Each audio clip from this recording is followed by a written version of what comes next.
بہت بہت شکریہ رانا صاحب، آپ نے ہمیں وقت دیا۔ جی رانا سنولا صاحب، میں آپ سے ایک سوال یہ کرنا چاہ رہا ہوں کہ یہ جو پچھلے چند دنوں سے پنجاب میں ایک مذہبی تنظیم ہے تحریک لبیک، یہ سڑکوں پہ نکلی ہوئی تھی، اور ان کے ساتھ بعض اطلاعات یہ تھی کہ ان سے رابطہ بھی ہوا ہے، ان سے مذاکرات بھی ہوئے ہیں، لیکن مذاکرات کامیاب نہیں ہوئے، اور پھر ایک بہت بڑا کریک ڈاؤن ہوا، اس میں پولیس کا بھی نقصان ہوا، اور یہ مذہبی تنظیم کا دعویٰ کہ ان کے بھی کچھ لوگ جو ہیں وہ مارے گئے ہیں۔ تو یہ میں آپ سے جاننا چاہ رہا ہوں کہ کیونکہ آپ پنجاب مسلم لیگ کے صدر بھی ہیں، کیا واقعی کوئی مذاکرات ہو رہے تھے، اور اگر ہو رہے تھے تو وہ مذاکرات کامیاب کیوں نہیں ہوئے؟ دیکھیں، میرے علم میں نہیں ہے، لیکن جہاں تک میری انفارمیشن ہے کہ مذاکرات والی بات تو درست نہیں ہے، کوئی مذاکرات نہیں ہوئے، البتہ رابطے ضرور ہوئے ہیں۔ کچھ لوگوں نے خود ان سے رابطہ کیا، اور کئی لوگوں کے ساتھ انہوں نے بھی رابطہ کیا، جس طرح سے مولانا فضل الرحمان صاحب سے، مفتی منیب الرحمان صاحب سے ان کا رابطہ ہوا، خواجہ سعد رفیق اور اشرف طاہر اشرفی صاحب سے، مولانا سے بھی مجھے معلوم ہوا کہ ان کا رابطہ ہوا ہے۔ میرے ساتھ بھی ڈاکٹر شفیق امینی صاحب ان کے ہیں، جو کہ KPK کے ان کے سربراہ ہیں اور بہت اچھے انسان ہیں، اور اسی طرح سے مولانا بغدادی صاحب ہیں جن کا کراچی سے تعلق ہے۔ تو میرے ساتھ بھی ان کا رابطہ ہوا، کیونکہ اس سے پہلے انہوں نے متعدد بار احتجاج کیے ہیں، اور وہ ہر بار ان کے ساتھ مذاکرات بھی ہوتے رہے، اور کسی نہ کسی جگہ پہ جا کے معاملہ جو ہے وہ سیٹل ہوتا رہا۔ تو ان سے یہ ضرور کہا گیا ہے اس رابطے میں کہ آپ اس احتجاج یا لانگ مارچ کو کال آف کر دیں۔ اس میں جو ہے باوجود جو ہے وہ کامیابی نہیں ہوئی، اور اس میں تشدد جو ہے وہ داخل ہو گیا، اور اس میں پھر نقصان ہوا۔ انہوں نے بھی، ان کے کارکنوں نے بھی پولیس کے لوگوں کے اوپر جو ہے وہ یعنی مختلف الزامات ہیں، بلڈنگز کو، گاڑیوں کو جلانے کے اور فائرنگ کے۔ تو یہ رابطہ ضرور ہوا ان سے، اور ان کو یہ ریکویسٹ ضرور کی گئی کہ وہ اس کو کال آف کر دیں، لیکن مذاکرات جو ہے وہ اس کی ایک وجہ یہ بھی ہے کہ کوئی مطالبات ہی نہیں تھے۔ وہ صرف یہ لانگ مارچ کرتے ہوئے اسلام آباد آنا چاہتے تھے، اور اسلام آباد میں ایک غیر ملکی ایک فورن ایمبیسی جو ہے وہاں پہ وہ اپنی یادداشت پیش کرنا چاہتے تھے، جو کہ گورنمنٹ کے لیے ایکسیپٹیبل نہیں تھی کہ ان کو اسلام آباد تک مارچ کرنے دیا جائے، یا اسلام آباد میں وہ داخل ہوں، یا وہ جو فورن ایمبیسیز کا ایریا ہے وہاں پہ جائیں۔ تو یہ صورتحال تھی۔ اچھا رانا صاحب، یہ سوال میں نے آپ سے اس لیے کیا کہ 2014 میں بھی جب مسلم لیگ نون کی حکومت تھی پنجاب میں، تو ایک ماڈل ٹاؤن میں واقعہ ہوا تھا، اور اب 10-11 سال گزر چکے ہیں، تو ابھی بھی اس کا بار بار ذکر آتا ہے۔ تو آپ یہ نہیں سمجھتے کہ اس مرتبہ اگر ان سے بات چیت کے ذریعے مسئلہ حل کر لیتے؟ یقیناً آپ درست کہتے ہیں کہ اسلام آباد آنا اور ایک اہم مغربی ملک کے سفارت خانے تک پہنچنا، اس کی تو حکومت اجازت نہیں دے سکتی، لیکن کل ہم نے یہ سنا کہ وہ خود اپنا جو کنٹینر تھا وہاں سے بار بار لاؤڈ سپیکر پہ کہہ رہے تھے جی ہم مذاکرات کرنا چاہتے ہیں، مذاکرات کرنا چاہتے ہیں۔ تو اگر کر لیے جاتے تو یہ اتنا نقصان نہ ہوتا۔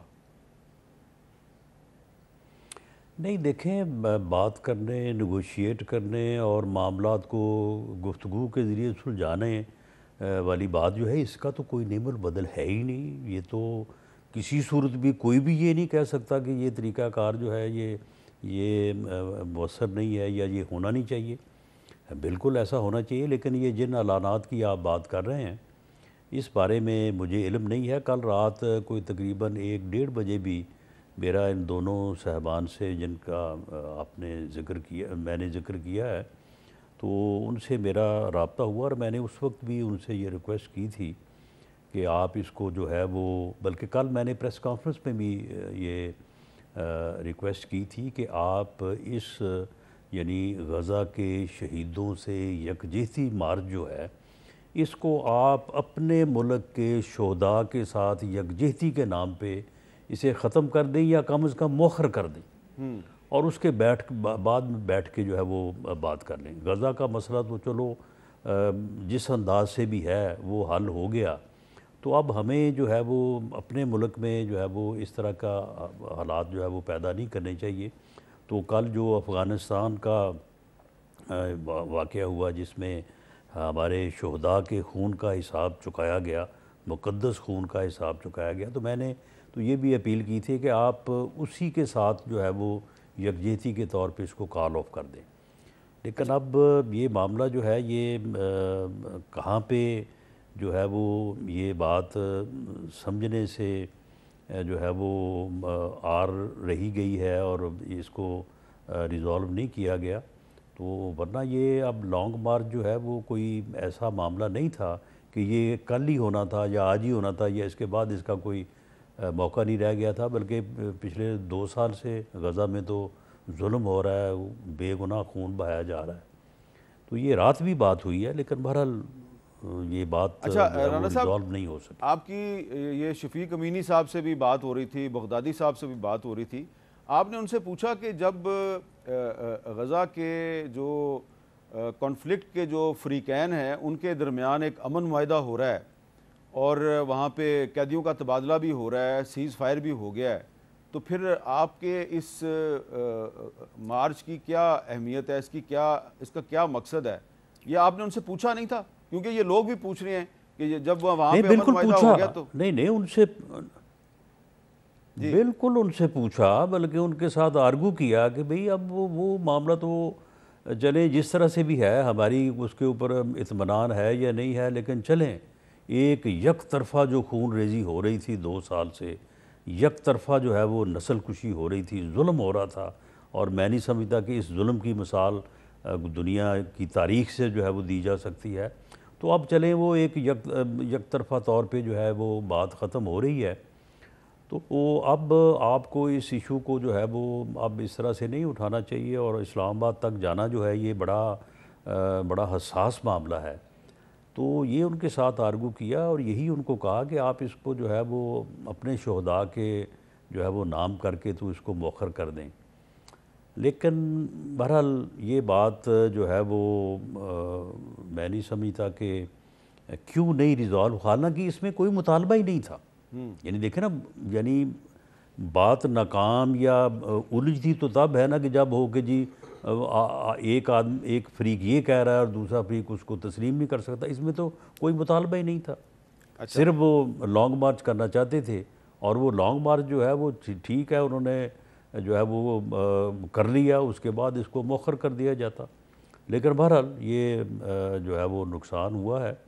اور اس کو یہ نہیں ہونا چاہیے تھا، اور میں نہیں سمجھتا کہ اس وقت جو ہے وہ کوئی اس کے اوپر اتنا زیادہ زور دینے کی ضرورت تھی کہ یہ لانگ مارچ ہونا چاہیے۔ اب یہ بتائیں رانا صاحب، یہ جو خیبر پختونخوا میں ایک تبدیلی ہوئی ہے اور وہاں پہ آج ایک نئے وزیر اعلیٰ صاحب جو ہیں ان کو منتخب کیا اسمبلی نے، لیکن ان کا حلف نہیں ہو رہا۔ گورنر خیبر پختونخوا کا موقف ہے جی کہ میں نے تو جو وزیر اعلیٰ تھے پہلے علی مین گنڈا پور، ان کا استعفیٰ قبول ہی نہیں کیا۔ تو اب کیا صورتحال بنتی ہے جب گورنر جو ہے وہ ایک چیف منسٹر کا استعفیٰ قبول نہیں کرتا اور اسپیکر جو ہے وہ ایک نئے چیف منسٹر کا الیکشن کروا دیتا ہے، اپوزیشن اس الیکشن کا بائیکاٹ کرتی ہے، تو معاملہ پھر عدالت میں جائے گا؟ تو ماضی میں بھی کچھ اس طرح کے واقعات ہوتے رہے ہیں، تو کیونکہ آپ ایک قانون دان بھی ہیں، تو آپ کی قانونی رائے کیا ہے اس معاملے میں؟ دیکھیں حامد میر صاحب، یہ تو ساری جو ہے وہ ٹیکنیکل باتیں ہیں، اور لیگل معاملات میں جو ہے وہ کسی کے صحیح یا غلط ہونے کی بات نہیں ہوتی، موقف ہوتا ہے۔ آپ کا ایک اپنا موقف ہے، میرا ایک اپنا موقف ہے، تو اس میں بھی دونوں فریقین کا موقف ہے۔ ہمارا موقف بالکل یہ ہے اور ہم سمجھتے ہیں کہ یہ بالکل درست موقف ہے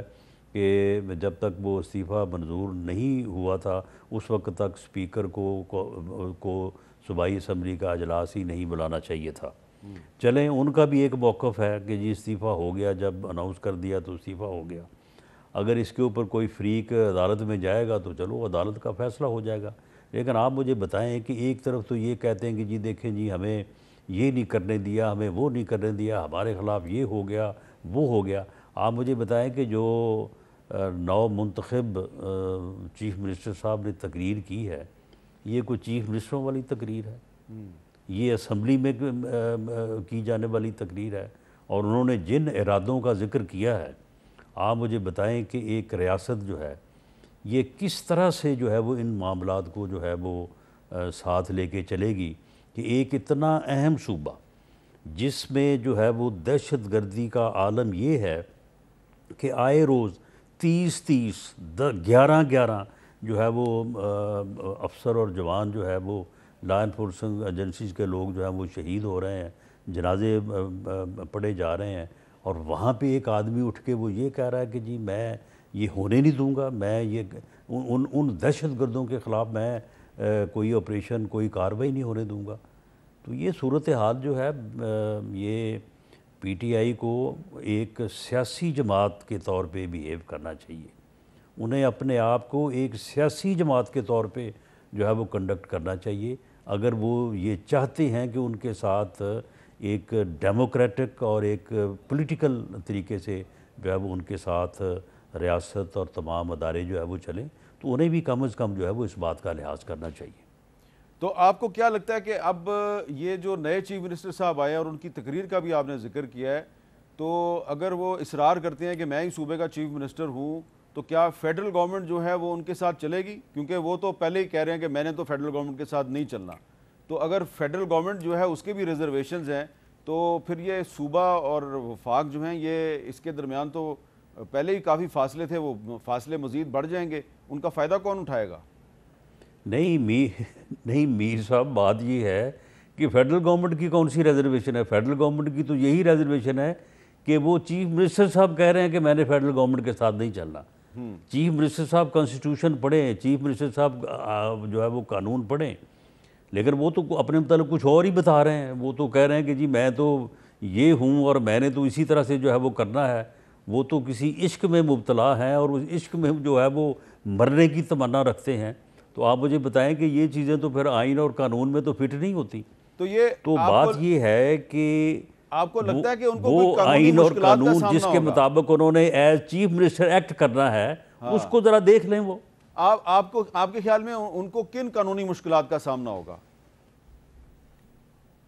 دیکھیں، جب وہ کہہ رہے ہیں کہ میں نے کسی قانون کسی آئین کے اوپر عمل ہی نہیں کرنا، میں نے فیڈرل گورنمنٹ کے ساتھ تعاون ہی نہیں کرنا، تو آپ مجھے بتائیں کہ ایک صوبائی حکومت جو ہے، بھلے 18ویں ترمیم کے بعد بہت ساری انڈیپینڈنس ہے اور بہت سارے معاملات میں صوبائی حکومت جو ہے وہ خود مختار ہے اور خود مختار ہونا چاہیے صوبائی حکومتوں کو، لیکن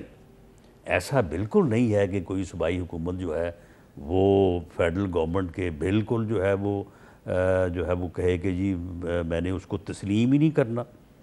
یہ تو پھر جو ہے وہ ایک میوٹنی کے مترادف چیز ہے جو انہوں نے تقریر آج جو انہوں نے کی ہے۔ تو اس کے اوپر جو ہے وہ بھلے فیڈرل گورنمنٹ جو ہے وہ کوشش تو کرے گی کہ ان معاملات کو جو ہے وہ بگڑنے سے بچایا جائے، لیکن اگر ان کا کنڈکٹ اپنی تقریر کے مطابق ہی رہا تو میں نہیں سمجھتا کہ وہ ایک صوبائی حکومت کے سربراہ کے طور پہ جو ہے وہ آئین اور قانون کے مطابق اپنے آپ کو چلا سکتے ہیں۔